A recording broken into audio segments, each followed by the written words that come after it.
Hello, welcome back to another Pen Talk. Thanks for tuning in. Thought I'd start this one off a little differently. A pen in pieces. Due to a lot of viewers being interested in how the pens come apart, what nibs fit in it, and things of that nature, I figured I would start with the pen disassembled. And the reason why I wanted to start with this one is there's a lot of parts there. And to me, more parts than needs to be there. This is the F20 SKB.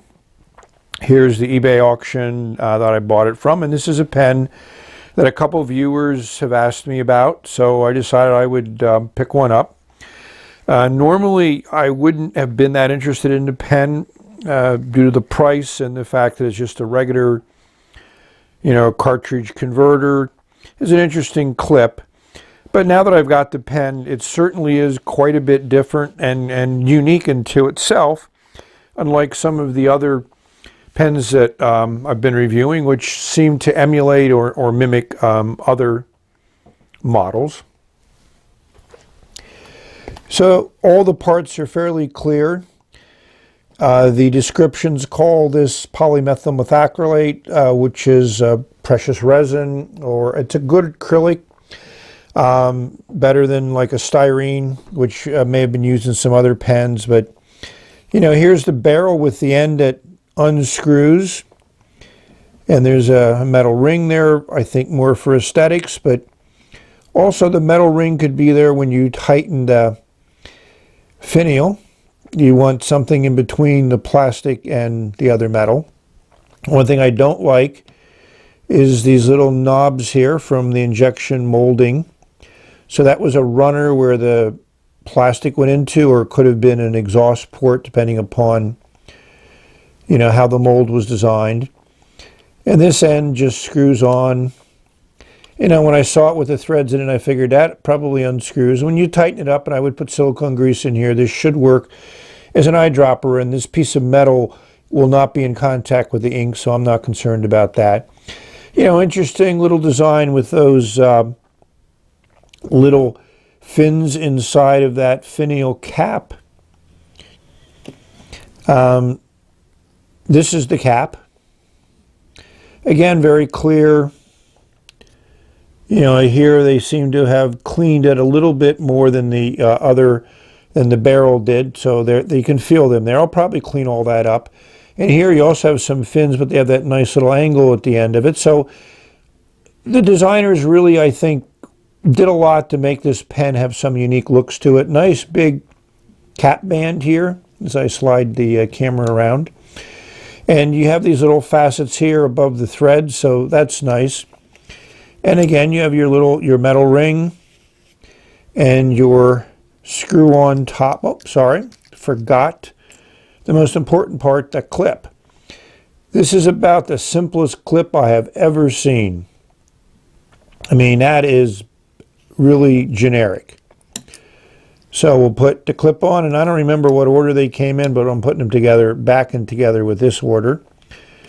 Let me see. I don't think it felt right that way, so let me put it back together. This way, I'll check the original pictures on the web, on the auction. So that screws down pretty tight. It's a functional clip, so you can't argue about that. So one of the things that also kind of threw me is at the bottom of the, in the cap band, at the bottom of the cap, is the word Penton. Penton, which is that the brand? Is that the model? Who knows? Nice clear feed, nice clear section, and looks like more of a generic number 5 nib, so it's not the pilot version, it's not the Lamy style or the platinum style, so this one you can really put a lot of different nibs in. I could put my number 5 bent nib in there, my Knox broad or italic double broad, and of course it's a generic iridium point nib. The other thing that's nice is the converter comes completely apart, and of course the other piece is that little spring that's inside to keep the ink agitated. So You know, we're going to assemble it, silicone grease everything. It should be silicone grease, clean off the parts, and look at the pen assembled. The pen arrived in this nice frosted plastic case.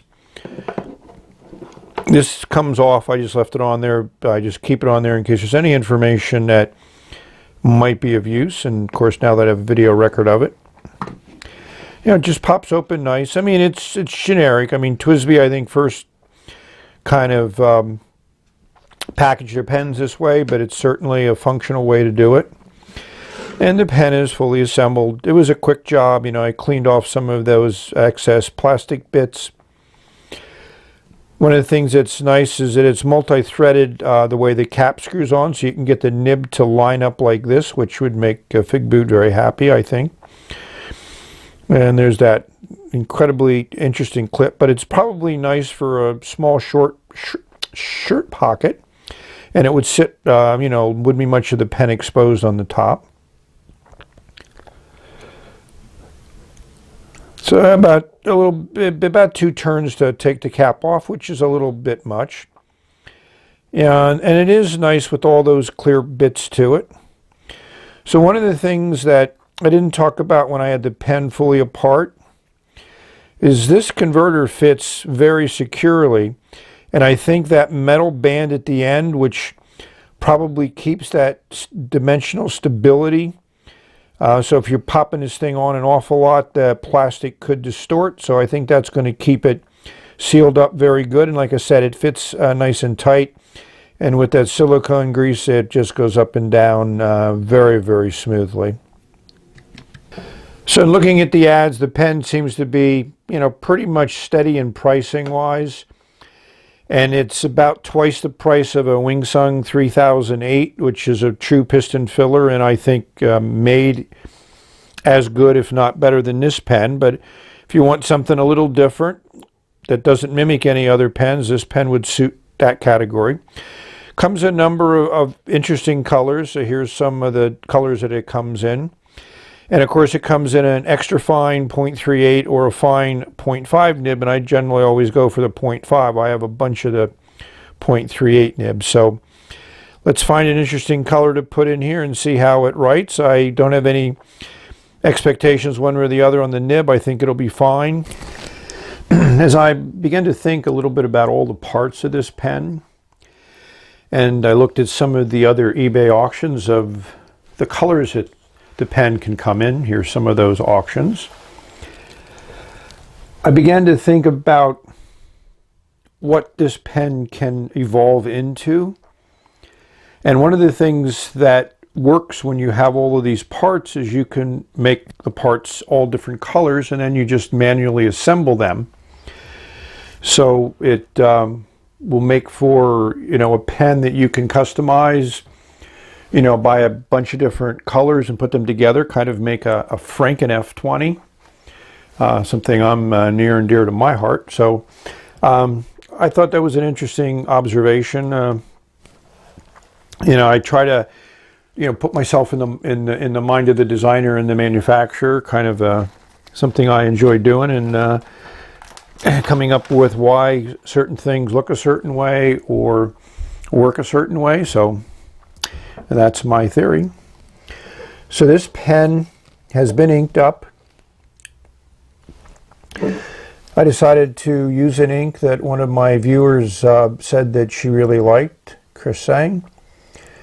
So the other thing that works nice with that ink is it really shows off the great transparency, the nice color in that transparency. The ink color really comes through.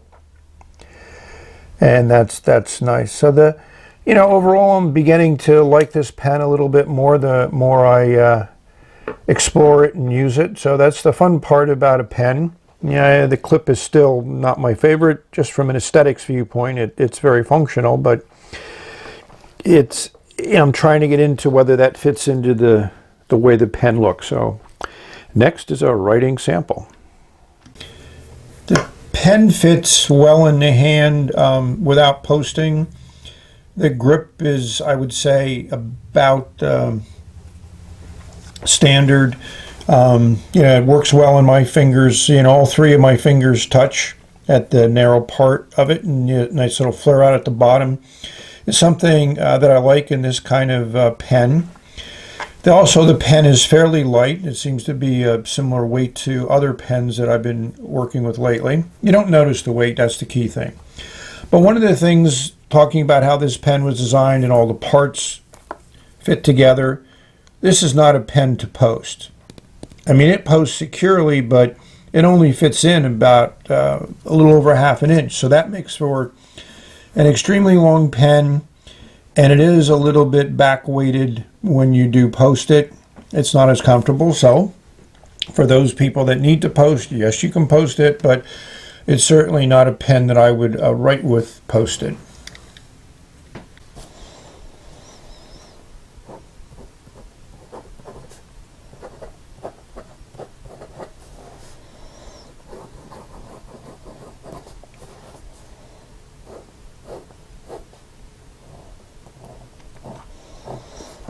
I like this nib much more than I expected to, considering it's basically a generic looking nib. I'd put it equal to, if not a little bit better than the nib in the 992.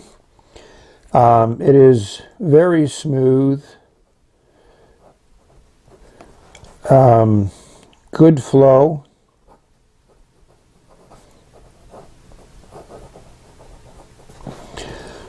This ink color does come out nice in this half sunlight, half LED light that I have.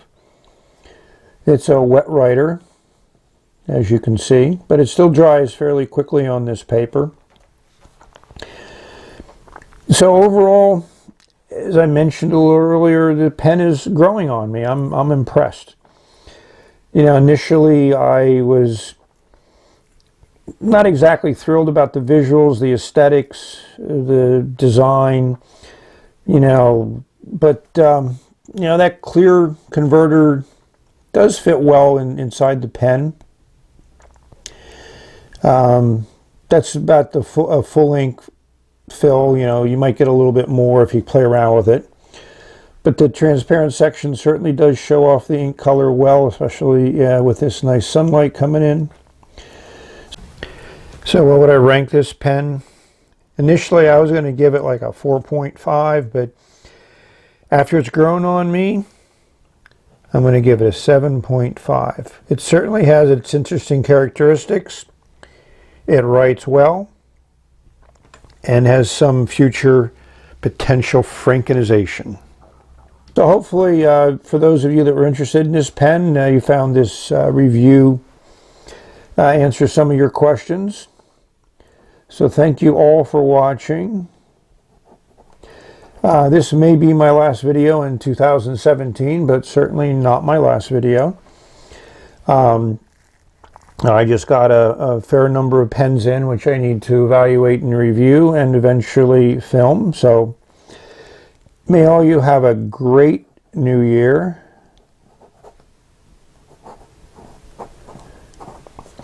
May you add many interesting, new, exciting pen, ink, nib, and paper experiences.